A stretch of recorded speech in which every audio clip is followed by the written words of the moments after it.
দেন ভাগ করবো x এর সহগ দিয়ে, x এর সহগ আছে 3/2, তাহলে এটার মান হবে 4π/3। শেষ। এটা হবে এটার মৌলিক পর্যায়। তাহলে তুমি এখন দুম করে দেখলেই একটা ফাংশন দেখলেই তার মৌলিক পর্যায় তুমি বের করে দিতে পারবা।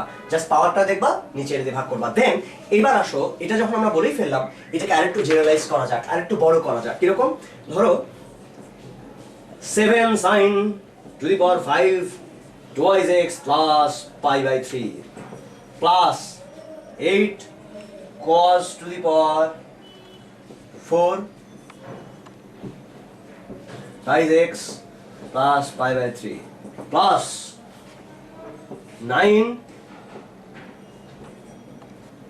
10 to the power 10 twice x, আচ্ছা না 5x plus 5π/3। বললাম এই ফাংশনটার মৌলিক পর্যায় কত?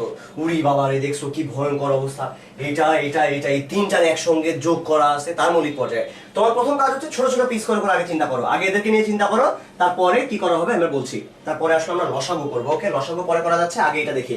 sin to the power 5 পাওয়ার বিজোড় আছে টুয়াইস পাই, ভাগ করবো x এর সহগ দিয়ে 2 দিয়ে, সিম্পল। এর জন্য কাজ শেষ। এবার ওর জন্য চিন্তা করা যাক। cos to the power 4 4 থাকলে পাই, পাওয়ার জোড় থাকলে পাই হয়, পাই ভাগ হবে x এর সহগ দিয়ে π/3। দেন এইবার হচ্ছে মজা, এখানে কি হবে? এখানে আগের মতোই tan যেহেতু তাহলে পাই হবে আর ভাগ হবে 5 দিয়ে। ওকে, আর তেমন কিছুই না আসলে। এইবার এদের তিনজনের লসাগু আমাদেরকে বের করতে হবে। কারণটা আসলে খুব সিম্পল। দেখো আমরা বলছি যে মনে করো গাড়ি চলছে, সে একটা ঘটনা 2 দিন পর পর ঘটে, আর একটা ঘটনা 3 দিন পর পর ঘটে, আর একটা ঘটনা 5 দিন পর পর ঘটে। তাই বললাম 3টা ঘটনায় আবার কবে ঘটবে? একটা দিনে ঘটছে একসাথে, নেক্সট কবে আবার একসাথে ঘটবে? তখন তোমাকে কি করতে হয়? তখন তোমাকে 2, 3 আর 5 এর লসাগু নিতে হয় আসলে। যে 2 দ্বিতীয় নাম্বার দিনে ঘটছে, তারপর চতুর্থ দিনে ঘটবে, তারপরে ষষ্ঠ দিনে, তারপর এমন করে করে আগাতে হবে। তার মানে আলটিমেটলি তুমি দেখবা যে আবার 30 নাম্বার দিনে গিয়ে সবগুলো ঘটনা আরেকবার ঘটবে। সো আমরা আসলে লসাগু নেই এখানেও তাই।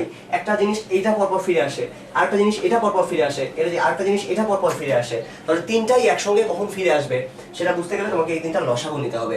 এখন ভগ্নাংশের লসাগু কেমন ছিল সেটা তোমাদেরকে একটু স্মরণ করাই দিই। ভগ্নাংশের লসাগু ছিল লল, লল মানে হচ্ছে লবের লসাগু, লবের লসাগু বাই হাওয়া হরের গসাগু,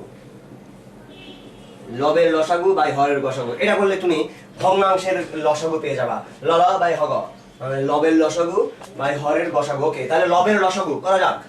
লবের লসাগু কত? লবের লসাগু টুয়াইস পাই, পাই পাই, এটা টুয়াইস পাই হবে।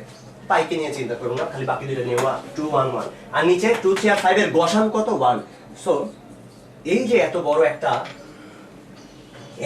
একটা জিনিস তুমি দেখতে পাচ্ছ, এই পুরো জিনিসটার মৌলিক পর্যায় হচ্ছে জাস্ট টুয়াইস পাই। সে টুয়াইস পাই পরপর আবার আগের মতো ফিরে আসবে।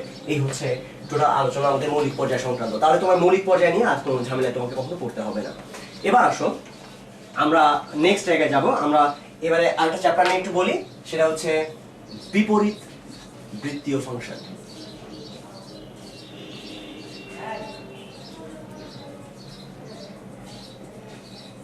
ফার্স্ট কথা, বৃত্তীয় ফাংশন জিনিসটা কি? বৃত্তীয় ফাংশন হচ্ছে সাইন কস ট্যান, এরা বৃত্তীয় ফাংশন। নরমালি সাইন এবং কস মূলত এরা দুজনই বৃত্তীয় ফাংশন। কেন এরা বৃত্তীয় ফাংশন? কারণ এভাবে চিন্তা করা যায় যে ওকে, আমি যদি একদিক বরাবর কস থিটা এবং আরেকদিক বরাবর সাইন থিটাকে নিয়ে প্লট করি, একটা গ্রাফ পেপারে একদিকে কস থিটা আর একদিকে সাইন থিটা নিয়ে প্লট করি, তাহলে যে ছবিটা পাওয়া যাবে সেই ছবিটা হবে একটা বৃত্তের। কারণ হচ্ছে এটাকে আমি নাম দিলাম x, এটাকে বললাম y, তাহলে সমীকরণটা আসলে cos square theta plus sin square theta equal two 1, এদের মধ্যে রিলেশন যেটা, তার মানে x square plus y square এটা ইকুয়াল টু 1, যা হবে একটা বৃত্তের সমীকরণ। এবং সেই বৃত্তের কেন্দ্র হবে 0 0, ব্যাসার্ধ হবে 1। সেই যে বৃত্তটা, ওই বৃত্ত থেকেই আমরা এটাকে বলি বৃত্তীয় ফাংশন, কারণ এটাকে দিয়ে একটা বৃত্ত পাওয়া যায়। অথবা অন্যভাবেও এটাকে বলা যেতে পারে একই স্টাইলে, যে আমরা যদি কোনো একটা বৃত্ত চিন্তা করি, একটা ইউনিট সার্কেল চিন্তা করি, একটা একক বৃত্ত, তার উপরে যে কোনো পয়েন্টকে cos থিটা এবং sin থিটা দিয়ে আমরা লিখতে পারবো। ধরো এটা যদি একটা পয়েন্ট হয়, এটাকে অ্যাঙ্গেল বললাম থিটা, তাহলে নিঃসন্দেহে এই বিন্দুর অবস্থান হবে cos থিটা, sin থিটা। বিশ্বাস না হলে দেখতে পারো, আন্দাজে ধরে নাও এটা হচ্ছে পি, এটা কিউ, তাহলে তুমি দেখতে পারবে এটা যেহেতু 1, P by 1 equal to cos theta আসবে, বা P equal to cos theta, এবং Q by 1 equal to sin theta আসবে, তার মানে কিউ ইকুয়াল টু আসবে sin থিটা, তার মানে এই বিন্দুর অবস্থান হবে cos থিটা sin থিটা, তার মানে বৃত্তের উপরে কোনো বিন্দুকে আমরা cos থিটা sin থিটা দিয়ে প্রকাশ করতে পারি। ঠিক আছে, আপাতত এতটুকু হলে আপাতত আমাদের মোটামুটি বোঝার মতো একটা জায়গায় আমরা যাবো। এবার আসো বিপরীত বৃত্তীয় ফাংশন জিনিসটা কি। বিপরীত বৃত্তীয় ফাংশন, আগে তো বললাম বৃত্তীয়, সো এটা ইনভার্স যে ফাংশনটা হবে সেটাই বিপরীত বৃত্তীয় ফাংশন, বা এটার বিপরীতটা। তার মানে আমরা বললাম cos থিটা ইকুয়াল টু 60, তখন প্রশ্ন করলাম যে cos কতর মান, cos থিটা না, cos theta equal to half, cos কতর মান হাফ, cos কত অ্যাঙ্গেলের মান হাফ। এই যে প্রশ্নটা, এই প্রশ্নটাকে আমরা বলি যে আসলে বিপরীত বৃত্তীয় ফাংশন, বা এখানে আমরা তখন লিখতে পারি যে এটা 60। ইনফ্যাক্ট বিপরীত বৃত্তীয় ফাংশন এটা খুব ফাংশনের ফর্মে না, প্রথমে যদি বলা যায় একদম শুরুতে এটাকে ফাংশন বলা উচিত না আসলে, কারণ এটার অনেকগুলো মান আছে। cos ইনভার্স হাফ এটার মান শুধুমাত্রই যে মানে কেবলমাত্র এই 60 ডিগ্রি এরকম না, কারণ cos অনেক কিছু মান 60 ডিগ্রি, cos 60 এর মান যেমন 60 ডিগ্রি, cos মাইনাস 60 এর মান যেমন হাফ, cos মাইনাস 60 এর মানও হাফ। আবার তেমন ভাবে cos ইনভার্স হাফের আরো মান পাওয়া যেতে পারে, 360 এর সাথে যদি এদেরকে যোগ করা যায় তাহলে পাওয়া যাবে 420, 420, এটাও cos ইনভার্স হাফের মান। এর সাথে যদি আমরা 360 থেকে যদি এটা বিয়োগ করি 300, এটাও একটা cos এর হাফের মান। তাহলে এরকম কতগুলো মান আছে, অসীম সংখ্যক, প্রচুর প্রচুর প্রচুর প্রচুর পরিমাণে মান আছে। তার মানে cos ইনভার্স হাফ এটা এক্স্যাক্টলি আসলে ফাংশন না, এই পর্যন্ত রিলেশন, বাট এটাকে ফাংশনের ফর্মে প্রকাশ করা হয় কিভাবে, মুখ্য মান দিয়ে। যেহেতু অনেকগুলো মান আছে, যেখানে অনেকগুলো মান, একটু আগে আমরা কনভেনশনের কথা বলেছিলাম, ম্যাথমেটিশিয়ানরা সবসময় এই কাজটা করেন যে যেখানে অনেকগুলো মান আছে তার মধ্যে একটা মানকে নিয়ে যাতে সবাই কাজ করতে পারে এইরকম একটা মান ঠিক করা হয়, যেটাকে বলা হয় মুখ্য মান বা প্রিন্সিপাল ভ্যালু। তো এইখানে প্রিন্সিপাল ভ্যালুটা কিরকম, যার সাংখ্যিক মান সবচেয়ে ছোট, খুব সিম্পল কথা।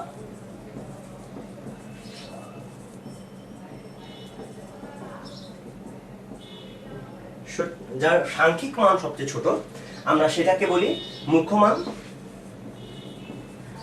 যদি দুইটা ইকুয়াল হয়ে যায় সেক্ষেত্রে পজিটিভটাকে ধরা হয়, যদি দুইটা ইকুয়াল হয় তখন পজিটিভটাকে ধরা হয়। তার মানে এখানে আমরা কোনটাকে নেব আসলে আলটিমেটলি, আমরা কজের ক্ষেত্রে এই জায়গায় আমরা শুধুমাত্র 60 ডিগ্রিকে নেব। আমরা দেখছি 60 ডিগ্রি এবং মাইনাস 60 ডিগ্রি এদের সাংখ্যিক মানটা সবচেয়ে ছোট, কারণ আর যে অ্যাঙ্গেলগুলো আছে মাইনাস দিয়ে যদি চিন্তা করা যায়, সাংখ্যিক মান যদি বলি, দেখো এটা থেকে 300 কমা আমি যদি বাদ দেই 360 মাইনাস 300, এটাও কিন্তু কজের একটা ভ্যালু, এই কজ ইনভার্স হাফের একটা মান, মাইনাস 300 মাইনাস 420 এরাও কিন্তু মান, বাট এই ভ্যালুগুলা সাংখ্যিক মানের চেয়ে এই ভ্যালুর সাংখ্যিক মানটা কিন্তু ছোট, কারণ এদের সাংখ্যিক মান 420, মানে একদম মডুলাসের ভ্যালুটা যেটাকে বলে। সো 60, সো সেই ক্ষেত্রে পজিটিভ মানটাকে আমরা নেব, অর্থাৎ 60টাকে নেব। যদি এরকম পাওয়া যেত -5, 10, একটা হচ্ছে -15, 30, এর মধ্যে সাংখ্যিক মান ছোট হতো কার, -5 এর, তখন -5 নিতাম। যদি -5 +5 দুইটাই থাকতো তখন শুধুমাত্র 5টাকে নিতাম। আচ্ছা, এটাকে বলে মুখ্য মান। তাহলে এখন দেখো sin ইনভার্স x এর গ্রাফটা কি রকম। sin x এর গ্রাফ আমরা জানি, sin x এর গ্রাফ হচ্ছে এরকম দেখতে।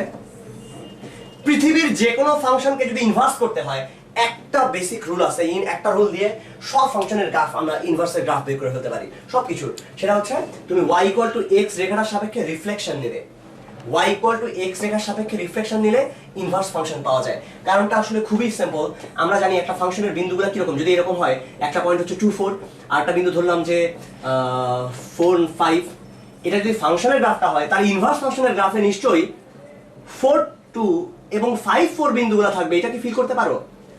কারণটা খুব সিম্পল, এখানে ভুজ ছিল 2, মানে x এর জন্য y পাওয়া যাচ্ছিল, এখানে y এর জন্য x পেতে হবে, তার মানে 4, 2 হয়ে যাবে, ভুজার কোটিটা ইন্টারচেঞ্জ হয়ে যাবে। ভুজার কোটি ইন্টারচেঞ্জ হওয়ার মানে হচ্ছে সেটাকে y অক্ষের সাপেক্ষে রিফ্লেকশন নাও, সরি y = x রেখার সাপেক্ষে, এই যে বাঁকা যে রেখাটা y = x রেখা যার ঢাল 1 এবং মূলবিন্দুগামী, সেই রেখাটার সাপেক্ষে যদি তুমি রিফ্লেকশন নাও তাহলে পাবা। এখন রিফ্লেকশন নিলে কি দাঁড়ায় দেখি একটু, এটার সাপেক্ষে রিফ্লেকশন নিলে যে ছবিটা পাওয়া যাবে সেই ছবিটা হবে এরকম। দেখো এটা রিফ্লেকশন এইখানে, এটা রিফ্লেকশন এইখানে। রিফ্লেকশন মানে হচ্ছে আয়না, এটাকে আয়না চিন্তা করবা। আয়না চিন্তা করলে এই বিন্দুগুলোর যে ছবি পাওয়া যাবে, প্রতিবিম্ব কোথায় কোথায় পাওয়া যাবে, এই বিন্দুর ছবি পাওয়া যাবে এখানে, এই বিন্দুর এই পাশে, এটা দ্বিমুখী আয়না। এমন করে যে ছবিটা পাওয়া যাবে এটা খুব সুন্দর, ওইটা ছিল x অক্ষকে পেঁচানো, এই ছবিটা পাওয়া যাবে y অক্ষকে পেঁচানো। এটাই হচ্ছে sin ইনভার্স x এর ছবি। দেখো এখন x এর একটা মানের জন্য y এর অনেকগুলো ভ্যালু পাওয়া যায়, এই যে এই দাগ বরাবর যতগুলো কাট করবে, এই ঝামেলা যাতে না হয় তার জন্য যেটা করা হয়েছে, আমরা এখান থেকে এই পর্যন্ত জাস্ট এতটুকু গ্রাফটাকে নিই, বাকি অংশগুলোকে কেটে ফেলে দেই। আমরা বাকিটুকুকে রাখি না, অর্থাৎ আমাদের গ্রাফটা এখন জাস্ট এই পর্যন্ত। এটা -1 থেকে +1 পর্যন্ত, x এর ভ্যালু যখন -1 তখন আমরা এখানে যাব, x এর ভ্যালু যখন +1 আমরা এই জায়গায় যাব, এবং এই ভ্যালুগুলো কোথায় কোথায়, এটা হচ্ছে -π/2 তে এবং এটা হচ্ছে +π/2 তে। তার মানে sin ইনভার্স x এটার ভ্যালু আমরা নেব শুধুমাত্র -π/2 থেকে π/2 এর মধ্যে যত ভ্যালু আছে সেই ভ্যালুগুলোকে, আর কোনো মানকে আমরা নেব না। -π/2 থেকে π/2 পর্যন্ত দেখো রেঞ্জ কিন্তু মাত্র 180 বা পাই, এর মধ্যে আসলে সমস্ত ভ্যালুগুলোকে একবার পাওয়া যাবে। ওকে, এই এতটুকু হচ্ছে তার মানে sin ইনভার্স x এর মেইন ছবিটা, ফাংশনাল ভ্যালু যেখানে। আচ্ছা এইবার এখন আসলে দেখো যে এই মুখ্যমানটা না হলে ঝামেলাটা কি হতো। মুখ্যমানটা না বললে, মুখ্যমানটা বলার কি দরকার ছিল, এটার দরকার আছে আসলে। একটা ব্যাপার দেখো, এটা খুবই গুরুত্বপূর্ণ একটা প্রপার্টি যেটা আমাদের খুব কাজে লাগে। sin inverse x plus cos inverse x এটা হচ্ছে π/2। আইডিয়াটা খুব সিম্পল, দুইটা পূরক কোণ, একদম এখানে যা আছে এটা হচ্ছে পূরক কোণ। দেখো বিশ্বাস না হলে তাকায় দেখো যে এটা আসলে কি বলতেছে। দেখো এটা যদি থিটা হয়, ধরো এটা থিটা, এটা x, এটা 1, এই জায়গায় নিঃসন্দেহে sin θ ইকুয়াল টু x/1 মানে x, তাহলে sin ইনভার্স x হচ্ছে থিটা, এইটাকে নাম দিলাম আলফা। এখন তাকায় দেখো cos আলফা সমান কত, cos আলফাও কিন্তু x, কারণ এই তার cos আলফার কাছে এটা হচ্ছে ভূমি, এটা হলো অতিভুজ, তার মানে আলফা হবে cos ইনভার্স x। তাহলে আসলে sin ইনভার্স x যেটা হয়, cos ইনভার্স x হচ্ছে তার অন্য পূরক যে কোণটা আছে সেই কোণটা। এখন এই দুটো কোণ যোগ করলে কত পাওয়া যাবে, এদেরকে যোগ করলে অবশ্যই এই 90 ডিগ্রি পাওয়া যাবে। এটাই এখানে বলা হচ্ছে যে এই দুটো অ্যাঙ্গেল, sin ইনভার্স x হচ্ছে থিটা কোণটা আর cos ইনভার্স x হচ্ছে আলফা কোণটা। ইনভার্স x সামথিং বললে একটা অ্যাঙ্গেল বোঝায়, সো এই দুটো মিলে অবশ্যই এই π/2 পাওয়া যাবে। তো এটা তো আমরা জানি, কিন্তু ধরো একজন বলল যে আসো এইভাবে চিন্তা করি যে আমি জোর করে ধরে নিলাম sin inverse x minus cos inverse x equal to π/2, জোর করে ধরলাম। এখন ঝামেলাটা কোথায় যাবে, তাহলে পরের লাইনে আমি লিখতে পারবো, বা মনে করো আমরা সমাধানই করছি, সাপোজ আমরা তো জানি যে প্লাস হলে এটা মেলে, মাইনাস হলে মেলে না, তার সমাধান করার চেষ্টা করি। দুই পাশে সাইন নেওয়া হলো, এই পাশেও সাইন নিলাম,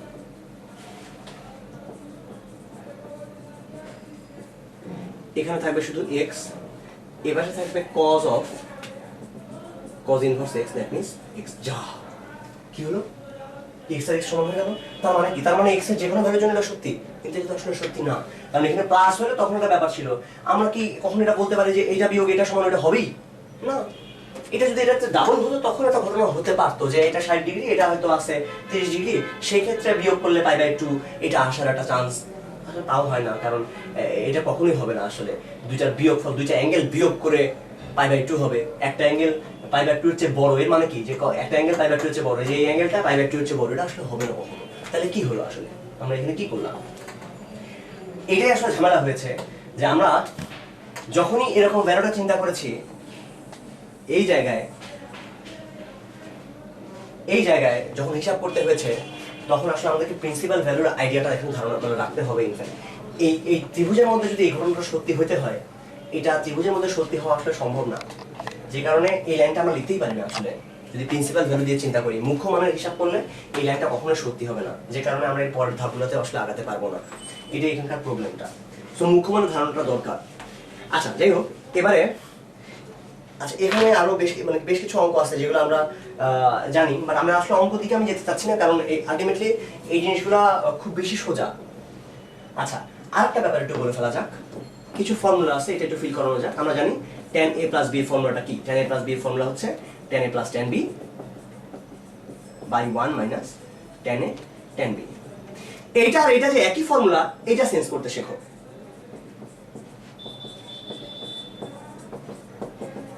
এই দুটো একেবারে সেম ফর্মুলা, এটা ফিল করতে শেখো, এটা খুব জরুরি একটা জিনিস। আমি যদি জাস্ট ধরে নিই যে a হচ্ছে tan ইনভার্স x, তাহলে আমি পেয়ে যাব x equal two tan a, এবং যদি বলি b equal two tan inverse y, তাহলে y ইকুয়াল টু পাওয়া যাবে tan b। দেন এই দুটো আসলে একেবারেই সেম কথা, এই দুটার কথা একদম সেম। তুমি আসলে যা করছো সেটা হচ্ছে এই ফর্মুলাটা লিখছো এখানে। দেখো এই tan a মানে x, tan b হচ্ছে y, 1 minus tan a tan b মানে 1 minus xy। এই ফর্মুলাটা আসলে জাস্ট tan এর ফর্মুলা। সো ইনভার্সের যে রিলেশনগুলো আছে সেটা মেইন রিলেশনগুলো থেকেই আসে। যেমন তুমি যদি এটা দেখো, তোমার এটা সেন্স করা উচিত যে sin inverse x plus sin inverse y, এই যে ফর্মুলাটা আছে এইটা কি, এটা exactly sin a cos b plus cos a sin b। আসলেই তাই, এখানে সাইন এ আছে, এখানে কস বি আছে, এখানে কস এ আছে, সাইন বি আছে। বিশ্বাস না হলে এটাকে এ ধরো, এটাকে বি ধরো, তার মানে তুমি কি পাচ্ছ আলটিমেটলি? তুমি পাচ্ছ এ প্লাস বি, এটা ইকুয়াল টু সাইন ইনভার্স। দেখো সাইন ইনভার্স এক্স যদি এ হয়, শুধু এক্স মানে হচ্ছে সাইন এ, এই যে সাইন এ, ওয়াই মানে হচ্ছে sine b, 1 minus sine B square whole square, তার মানে 1 মাইনাস সাইন স্কোয়ার বি, তার মানে ওখানে কস বি থাকবে, তাহলে sine a cos b plus cos a sine b. দেখছো এটা কিন্তু জাস্ট ওই ফর্মুলা, তার মানে এখানে যা আছে এটা সাইন এ, এটা কস বি, এটা কজ এ সাইন বি। ঠিক একইভাবে তুমি যখন কোসাইনের সূত্রটা নিবা, সেই সূত্রে অবশ্যই এখানটা মাইনাস আসবে, কারণ আমরা জানি কজ এ প্লাস বি ফর্মুলার মধ্যেই আছে cos A cos B minus sine A sine B. That means ওখানে ফর্মুলাটা হবে এরকম, কজ এ কস বি, দেখছো এক্স আর Y minus sine A sine B, এটা হবে cos inverse A plus cos inverse B, cos inverse Y. Okay, এটা হলো কজ ইনভার্সের সূত্র। মানে মেইন ব্যাপারটা মাথায় রাখো যে এখানে যে সূত্রগুলো আছে সেটা ওই সূত্রটাই আসলে, ওইটা একটু সেন্স করার চেষ্টা করো, ওইটা আরেকবার ভাবার চেষ্টা করো। তুমি ভাবলেই জাস্ট এরকম করে বসালেই বুঝতে পারবে। কজ ইনভার্স এক্স এর জায়গায় এ বসাও, কজ ইনভার্স ওয়াই এর জায়গায় বি বসাও, দেখবে তুমি ওই জিনিসগুলো খুব ইজিলি পেয়ে গেছো। আচ্ছা, এবারে আরেকটা অংশ নিয়ে একটু বলা যাক।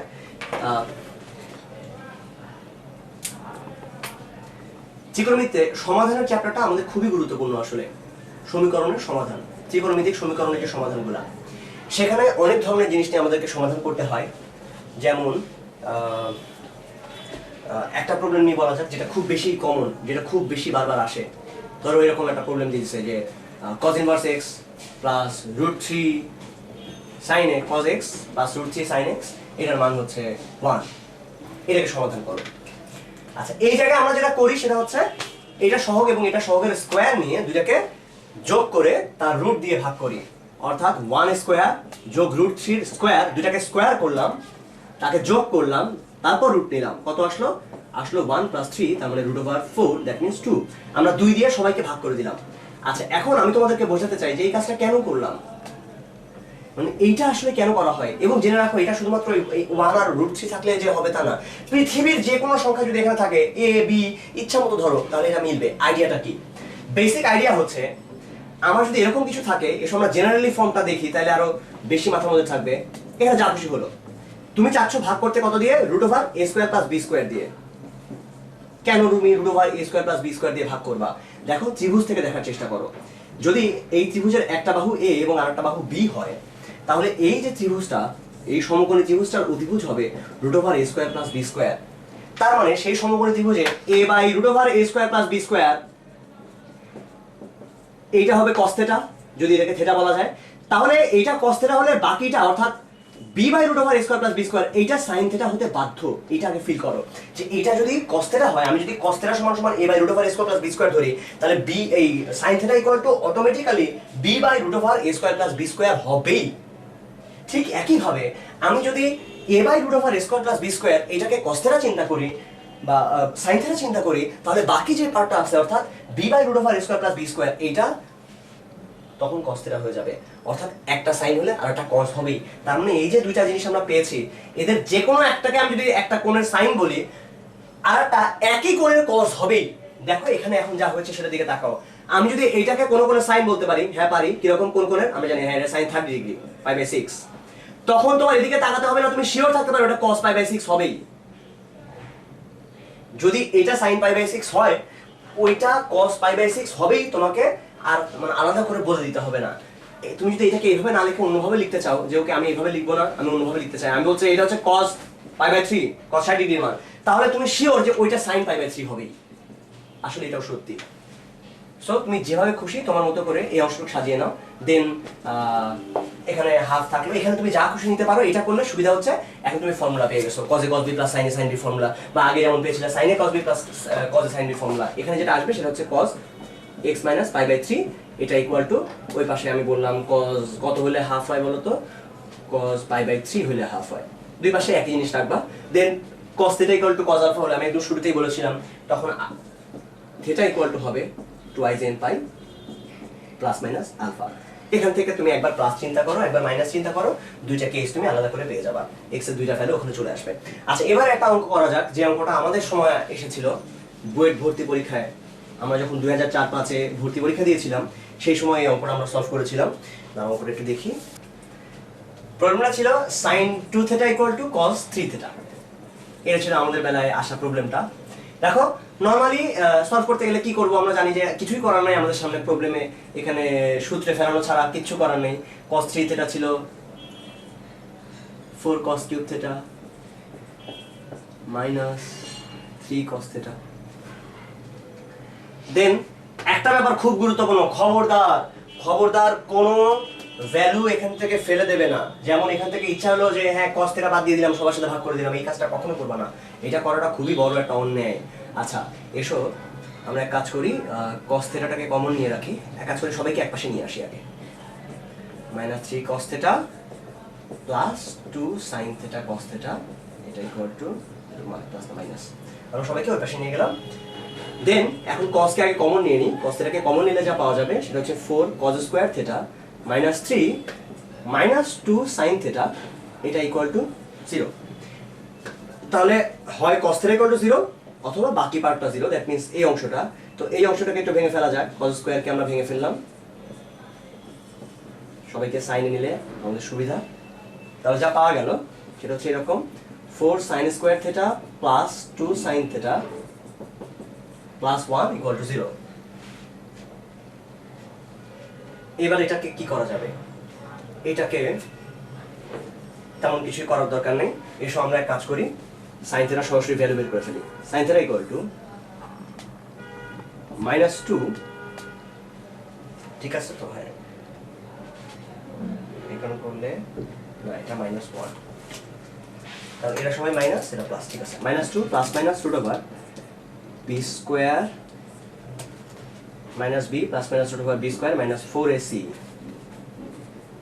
4ac plus twice a। কত দাঁড়ালো? যেটা পাওয়া গেল এটা হচ্ছে 4√2, তার মানে 8, তার মানে 2√2 হবে, 2 দিয়ে ভাগ করে দিলে -1 প্লাস মাইনাস -1 প্লাস মাইনাস √2/4। এইবার হচ্ছে কথা যে এখন এই যে ভ্যালুগুলো পাওয়া গেল, এগুলোর আদৌ কোনো ভালো মান আছে কিনা এটা না জেনে আসলে অগ্রসর হওয়া ঠিক না। সো আমাদের কাছে দুইটা মান আছে, একটা হচ্ছে এইটা, আর একটা মান হচ্ছে sin থিটার ভ্যালু হইতে পারে -1 প্লাস √3/4। সো এরপরে যে কাজটা করা উচিত, ক্যালকুলেটর দিয়ে টেস্ট করে দেখি যে হ্যাঁ আসলেই কিছু পাওয়া সম্ভব কিনা। ওকে, sin ইনভার্স -1 মাইনাস √2 ভাগ 4, ভালো কিছু পাওয়া যাচ্ছে না। আর যদি প্লাস করি আমরা তাহলেও ভালো কিছু পাওয়া যাচ্ছে না। ভালো কিছু পাওয়ার কথা ছিল, কোথাও ভুল করেছি বোধহয়। আচ্ছা যাই হোক, মেইন আইডিয়া হচ্ছে যদি কিছু পাওয়া যেত, ধরো যে এখানে কিছুটা পাওয়া গেল তাহলে তো ভালো, আর না পাওয়া গেলে আমরা ধরে নেব এটা হচ্ছে আলফা, ইচ্ছা মতো, যেখানে সাইন আলফা মান হচ্ছে এই জিনিসটা, অতএব থিটা হবে n pi plus -1 to the power n into alpha.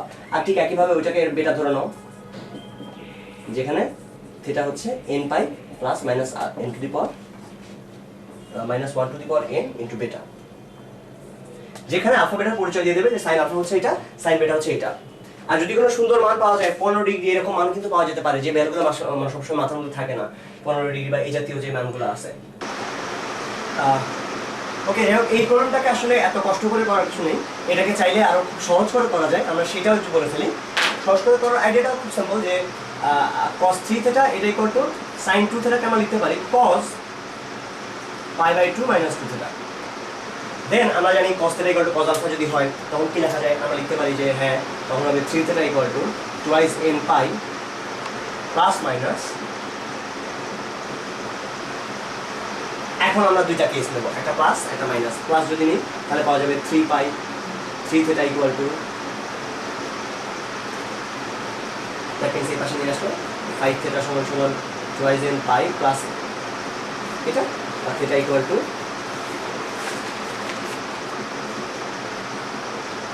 চাইলে ইচ্ছা করলে π/10 তুমি কমন নিতে পারো, কমন নিলে একটা সুন্দর কিছু একটা ফর্ম দেখতে পারো, এরকম হয়তো আসবে। আর একটা কেস কি পাওয়া যাবে, যদি মাইনাস নেই, আমরা মাইনাস যদি নেই তাহলে 3 থিটা ইকুয়াল টু আসবে টুয়াইস n পাই মাইনাস π π/2 প্লাস চয়েস থেটা, এই পাশে নিয়ে আসলে সরাসরি থেটা পেয়ে যাবে, থেটা ইকুয়াল টু 2 π মাইনাস π/2। তাহলে এই হচ্ছে আমাদের সলিউশনগুলো, এই দুটো নিলে আমি সব সলিউশনগুলো পেয়ে যাবো। দেখো এখানে এই অধ্যায়ে অনেকগুলো অঙ্ক আছে যেখানে সবসময় এন এর মানটা কেমন হবে এটা ডিরেক্টলি বলা যায় না। যেমন একটা অঙ্ক হচ্ছে ধরা যাক sine theta plus cos theta, এটা ইকুয়াল টু √2 sin 2 থেটা। এই প্রবলেমটা এটা স্পেশাল প্রবলেম, যেখানে নর্মালি এভাবে চিন্তা করা যায় যে ওকে আমরা বললাম এটা হচ্ছে রুট সাইন থেটার হোল স্কোয়ার প্লাস এটা হলো √cos থেটা তার হোল স্কোয়ার।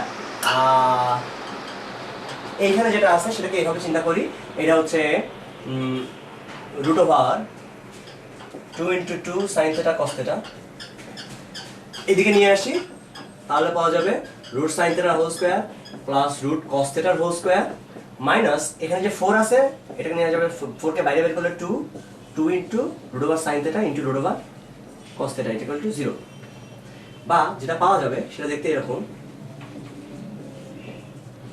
এটা হোল স্কয়ার ইকুয়াল টু 0, তার মানে এই দুটো এটা ইকুয়াল টু 0 হওয়ার মানে এটার মানও হবে 0, তার মানে √sin theta equal to √cos theta, তার মানে sin theta equal to cos theta, sin theta equal to cos theta হওয়ার মানে হচ্ছে সেখান থেকে tan থেটা ইকুয়াল টু 1 ভাগ করে দিলে তার মানে থেটার মান হবে, দেখো আমরা জানি tan π/4 এর মান হচ্ছে 1, এটা হবে nπ প্লাস π/4।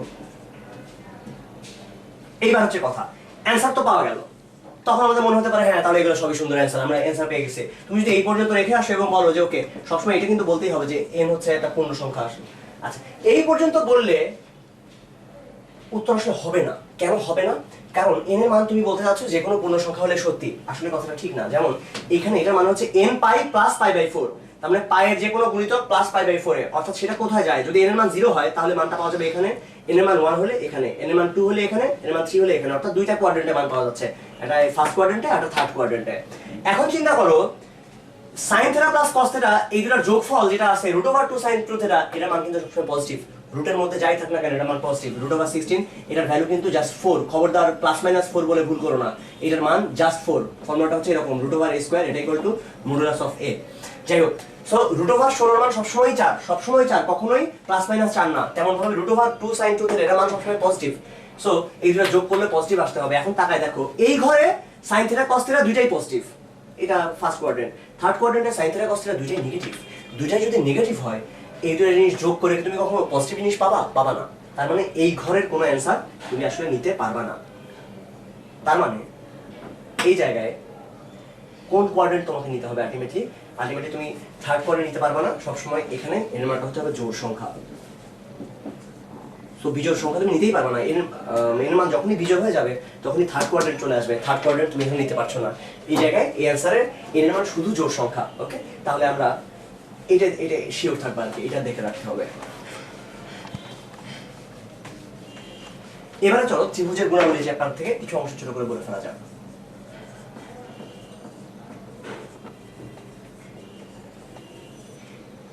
ত্রিভুজের গুণাবলী চ্যাপ্টারটা আমার ছেলেবেলায় আমার খুব প্রিয় একটা চ্যাপ্টার ছিল, আমার অনেক গবেষণা এটা নিয়ে, মানে গবেষণা বলতে এই আমার ছোট খাতায় ইচ্ছা মতো আমি এটা নিয়ে কাজ করতাম। আমার খুব মজা লাগতো এরকম একটা এবিসি ত্রিভুজ একে, তারপর মনে করো এটা দেওয়া আছে আর এই বাহু দেওয়া আছে, আমি বললাম ওই বাহুটা কত হবে এটা বের করো, এরকম কাজগুলো আমাকে খুবই আনন্দিত দিত। তো ধরো আমি নাম দিলাম যে এটা ছোট হাতের এ, এটা ছোট হাতের সি, এটা ছোট হাতের বি।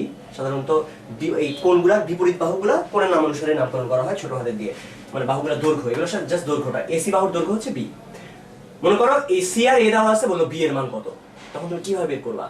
আমি চিন্তা করলাম কেমনে বের করা যায়, পরে দেখলাম এটা খুব মজা করে বের করা যায়। আমি এখান থেকে লম্ব টেনে নিলাম, লম্ব টেনে নিয়ে বললাম এটা যদি বি হয় তাহলে নিশ্চয়ই এটা হবে বি কস সি, এবং এইটা হবে বি সাইন সি, এটা বি কস সি, এটা বি সাইন সি। এরকম থাকলে এটা যদি বি হয়, এটা যদি সি হয় তাহলে এটা হবে বি কস সি, এটা হবে বি সরি এটা বি কস সি, এটা বি সাইন সি। দেখো এটা এমনি প্রমাণ করা যায়, তুমি এখান থেকে একটা ডি ধরে নাও এটাকে, তারপর ডিসি বাই এসি এটা বললেই বের করে ফেলতে পারবা। তো যাই হোক, এখান থেকে শেষ পর্যন্ত বের করা যায় খুব ইজিলি, যে আমরা চাচ্ছি কার মান বের করতে, আমরা চাচ্ছি ধরো সি আর এ দেওয়া আছে বি এর মান বের করতে হবে। আচ্ছা ঠিক আছে, তাহলে সি দিয়ে প্রকাশ করা যাক। তাহলে সি দিয়ে যদি প্রকাশ করি তাহলে এই অংশটার মান হচ্ছে সি কস বি। আসলে দেখো এখানে আরেকটা জিনিস আমরা প্রমাণ করে ফেলেছি, ছোট হাতের এ, এই যে এ বাহুটা, এটা দুইটা জিনিসের যোগফলের সমান, এই পার্টটুকু আর এই পার্টটুকু। এই পার্টটা হচ্ছে সি কস বি আর এই পার্টটা হচ্ছে বি কস সি। এটাও একটা ত্রিকোণমিতির সূত্র, a equal to c cos b plus b cos c. আসলে খুব সিম্পল, এই দুটো জিনিসের যোগফল হচ্ছে টোটালটা, এটাই এখানে বলতে চেয়েছি আসলে। ঠিক আছে, যাই হোক, এই আমরা এই প্রমাণটা যখন করছিলাম, আবার এই দৈর্ঘ্যটাকেই বলা যায় সি সাইন বি। দেখো তার মানে আমরা আরেকটা জিনিসও শিওর যে সি সাইন বি এটা আর বি সাইন সি কিন্তু সেম। এটা বুঝতে পারছো কি? কারণ দুটাই আসলে একই জিনিস মিন করে, দুটাই মিন করে এই হাইটটাকে, এই উচ্চতাটাকে।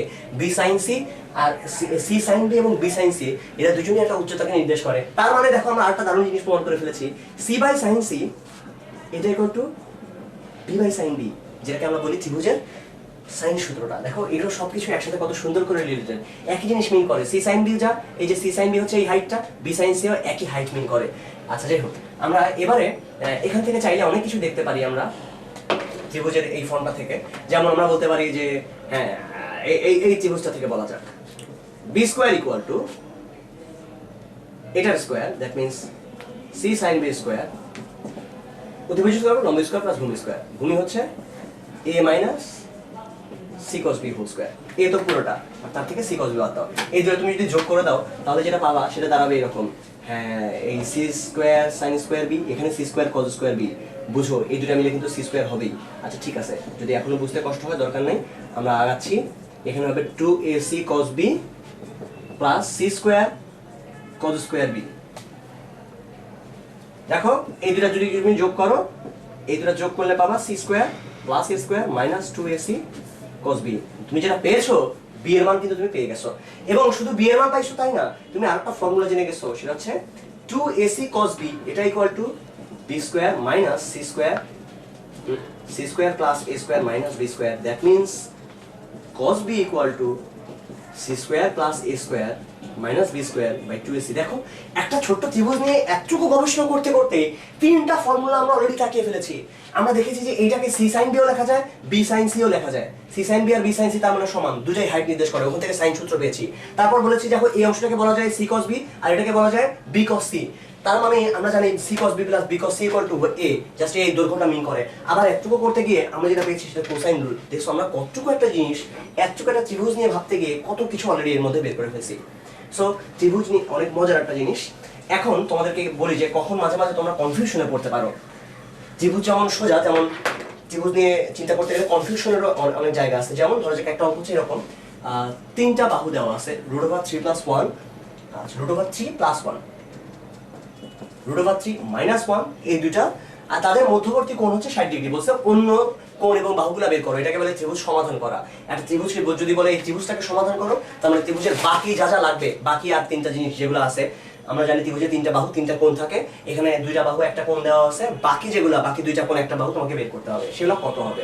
তো একটুকু আমরা শিওর যে আমি যদি বলি যে এই বাহুটার নাম হচ্ছে ছোট হাতের এ, এটা ছোট হাতের বি, আর এদের মধ্যবর্তী কোণ তাহলে অবশ্যই সি হবে। মানে ত্রিভুজটাকে আমি এরকম চিন্তা করছি, এ বি সি, এইটা হচ্ছে সেই সিটা, কি বললাম, এটা হচ্ছে সেই সিটা, এই দুটো দেওয়া আছে আর মধ্যবর্তী কোণটা দেওয়া আছে। তাহলে আমরা এতটুকু জানি যে a বাই সাইন এ এটা equal to b by sine B, এটা equal to c by sine C. এই দুটো যদি আমাদের জানা থাকে, এখানে যা যা কিছু আছে, এইটুকু জানা থাকলে আমরা কি কি কাজ করতে পারি? এইটুকু জানা থাকলে আমরা ত্রিভুজের ক্ষেত্রফল বের করতে পারি। আমরা জানি ত্রিভুজের ক্ষেত্রফলের সূত্র আছে half A B sign c, এটা হচ্ছে ত্রিভুজের ক্ষেত্রফলের সূত্র। এটা কিছুই না, হাফ ইন্টু, আমরা এই যে এই কথাটা যখনই আবারও আমাদের এটা বারবার কাজে লাগবে যে এই জিনিসটাকে, এটা যদি এ হয়, এটা যদি বি হয়, আর এটা যদি সি হয়, তাহলে এই ছোটটা হচ্ছে ছোট হাতে সি, তার মানে এটাকে আমরা বলতে পারি সি সাইন বি। দেখো এটা খুব কাজের একটা কথা, এটাকে যেমন সি সাইন বি বলা যায়, এই পাশ থেকে চিন্তা করলে কি বলা যায়, এটাকে বলা যায় বি সাইন সি। আচ্ছা এটা অনেক কাজের একটা কথা, কারণ তাহলে তুমি জানো এখন হাফ ইন্টু ভূমি ইন্টু উচ্চতা, এটা হচ্ছে ত্রিভুজের ক্ষেত্রফল। হাফ ইন্টু ভূমি হচ্ছে এ এতখানি, ইন্টু উচ্চতা সি সাইন বি। দেখছো half a c sine b, তার মানে হাফ ইন্টু যে কোনো একটা বাহু ইন্টু আরেকটা বাহু ইন্টু সাইন, তাদের মধ্যবর্তী কোণ, এটা নিলে ত্রিভুজের ক্ষেত্রফল পাওয়া যায়। যাই হোক, এটা না বলে আমরা এখন মেইন জায়গায় চলে যাই। দেখো এই জায়গায় একটা অ্যাঙ্গেল দেওয়া আছে, তাই না? একটা অ্যাঙ্গেল দেওয়া আছে, কোনটা? এইটা। কিন্তু অন্যটা যদি সিটা জানা থাকতো তাহলে হয়তো অনেক সোজা করে করা যেত। আমরা একটু আগে এই জানি যে সি কে আসলে বের করা যায়, সি স্কোয়ার ইকুয়াল টু লেখা যায় A square plus B square minus 2ab cos c। এখান থেকে তাহলে আগে বের করে নিই, √3 + 1 whole square, √3 - 1 whole square, minus 2 into √3 + 1 into √3 - 1 into cos 60 degree. Okay, a + b whole square plus a - b whole square, এটা করলে আসবে 2 ইন্টু এটাই তাই না, a plus b whole square 2a square plus B square আসবে 2 into 3 plus 1 আসবে minus ওখানে থাকবে 2 ইন্টু 3 মাইনাস 1 ইন্টু হাফ, এই দুটোকে বাদ দিয়ে দিই, তাহলে 4 দুগুণে 8 থেকে 2 বাদ দিলে এই বাবা সি স্কোয়ারের মান হচ্ছে 6, ঠিক আছে কি আমি বইটা থেকে একটু দেখি, সি স্কোয়ারের মান হচ্ছে 6, সো সি এর মান হবে √6। আচ্ছা এইবার হচ্ছে আসল খেলা। দেখো এইটাকে এখন আমরা এখানে বসানোর চেষ্টা করি, আমাদের টার্গেট সাইন এ এবং সাইন বি এদের মানগুলো বের করা, হচ্ছে আমাদের টার্গেট। ওকে, তাহলে এ আর বি এর মান যখন বের করতে যাব, দেখো সাইন রুল এটা মানুষকে খুবই ঝামেলা করে, এটা জেনে রাখো, সাইন রুল মানুষকে যথেষ্ট ঝামেলায় ফেলবে। এই মাত্র মানে এখনই আমরা দেখবো যে ঝামেলাটা কেমন। দেখো A by sine A equal to আমি নিলাম এখন সি বাই সাইন সি, সুন্দর করে আমি বললাম সি হচ্ছে √6, একটু আগে আমি বের করছি, আর এটা হলো সাইন 60 ডিগ্রি, সাইন 60 ডিগ্রির ভ্যালু কত এটা আমরা জানি, সাইন 60 হচ্ছে √3/2। ওকে ফাইন, ভালো। তাহলে কি পাওয়া গেল, a বাই সাইন এ কত এটাও জানি আমরা, √3 + 1 বাই সাইন এ এটা ইকুয়াল টু √6/√3/2, বাইটাকে উপরে তুলে নিয়েছি। আচ্ছা এটাকে কি কি ভাগে ভাঙা যায়, এটা হচ্ছে √3 × √2, √3 কাটা পাওয়া গেল 2√2, অতএব সাইন এ ইকুয়াল টু √3 + 1/2√2। দেখা যাক এটা সাইন কতর জন্য সত্যি হয়। ওকে, এইবার হচ্ছে আমাদের ঝামেলা, এবার আমরা সাইন ইনভার্স করব। সাইন ইনভার্স করলে কত পাওয়া যাবে, √3 + 1/2√2 আসছে 75। সো এর মান আসছে 75, এবং জেনে রাখো তুমি এর মান 75 লিখলে তুমি ভুল করছো, হয় না উত্তর, এর মান 75 না আসলে। তাহলে 75 কেন আসলো, বা এটা কি হলো আসলে, এর মান তো 75, আমরা তো বের করলাম 75, কিন্তু আসলে উত্তরটা 75 না। দেখো সাইন এ এটার হওয়ার মানেই এর মান 75 হবে তা না, ত্রিভুজের মধ্যেই এর দুইটা ভ্যালুর জন্য এই কথা সত্যি হয়, কারণ আমরা জানি সাইন 180 - থিটা এটা ইকুয়াল টু সাইন থিটা, তার মানে সাইন 120 এর মানও যা, সাইন 60 এর মানও তাই, এবং দুইটার মানে হচ্ছে √3/2। অর্থাৎ তুমি যদি পাও সাইন থিটা ইকুয়াল টু √3/2, তুমি কি বলবা 120 নাকি 60? তুমি তো শিওর না, 120 হতে পারে, তোমার এখানে মান তুমি যদি ইনভার্স করো তুমি পাবা খালি 60, কিন্তু 120 যে হবে না কে বলছে তোমাকে? যেমন এখানে আসলে উত্তর এটা না, তাহলে তুমি কিভাবে বুঝবা যে উত্তর এটা হলে কেন এই হলো?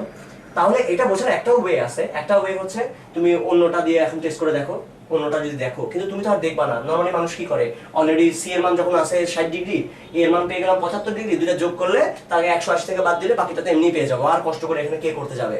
তোমার উত্তর কিন্তু তাহলে হবে না, এটা যে ভুল হয়েছে এটা তুমি বুঝতেই পারবা না, কারণ এখানে দুইটা ভ্যালুর জন্য এটা সত্যি হয়। তাহলে আমি কি করবো ভাইয়া?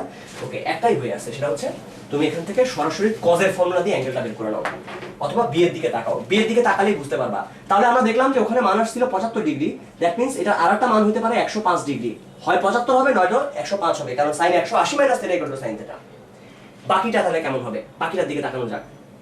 বাকিটা হচ্ছে এই যে এখানে, তার মানে বি বাই সাইন বি, এখান থেকে এখন বি এর মান বের করা যাক, তখন অপশনগুলো চুজ করা যাবে। ঠিক একইভাবে এইটাও আগের মতোই, এটা √6, এটা হচ্ছে √3/2, এটা একসাথে গুণন করলে শেষ পর্যন্ত 2√2 হয়, একটু আগে আমরা দেখছিলাম। বি কত, বি হচ্ছে √3 - 1, তাহলে সাইন বি এর মান হবে √3 - 1/2√2। দেখা যাক এখন এইটার ভ্যালু ক্যালকুলেটর কত দেয়।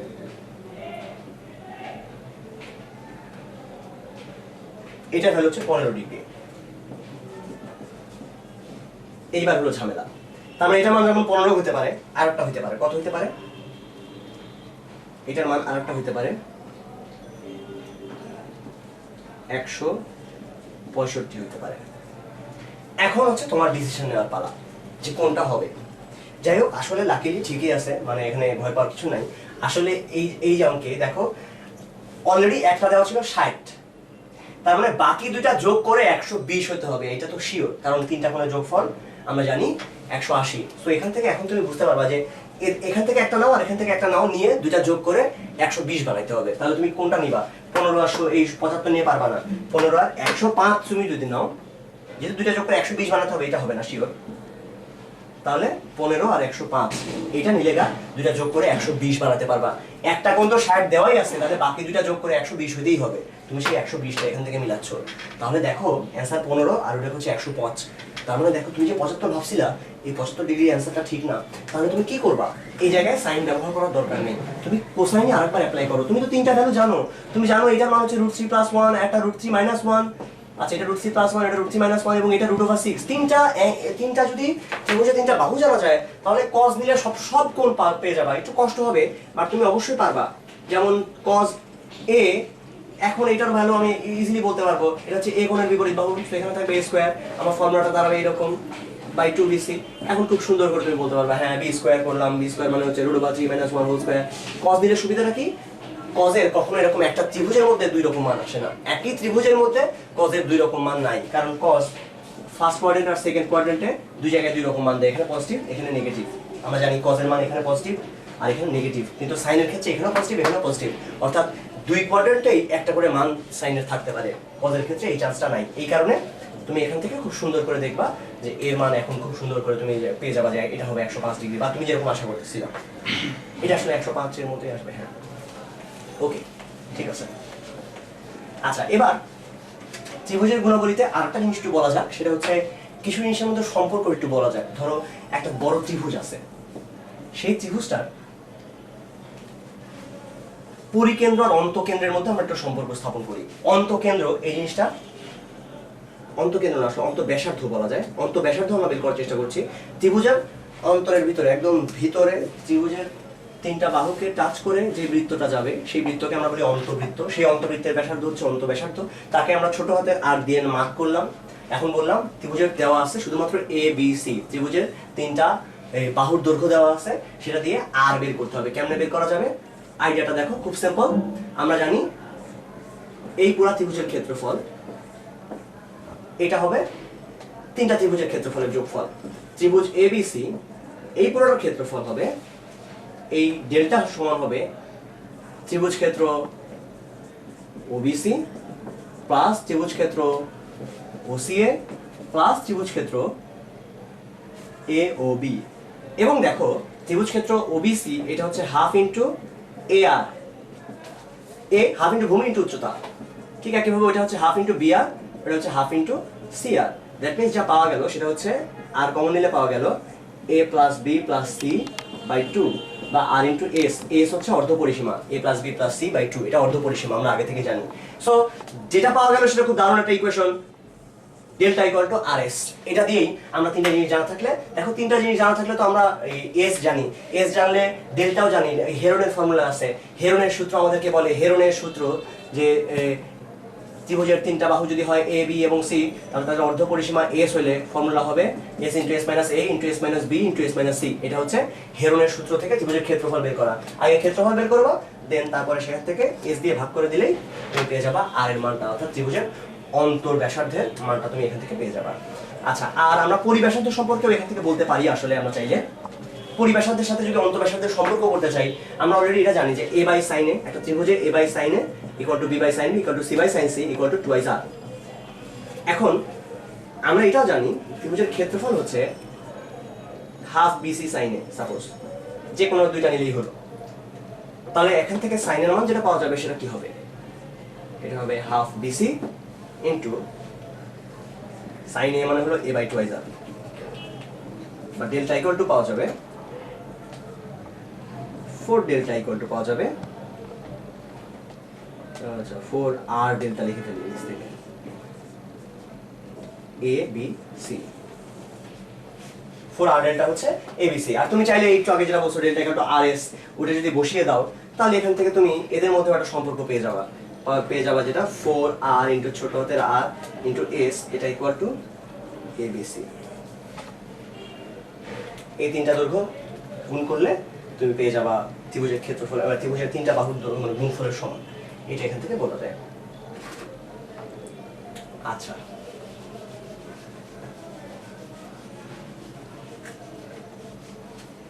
ওকে, আলোচনা মোটামুটি পর্যন্ত।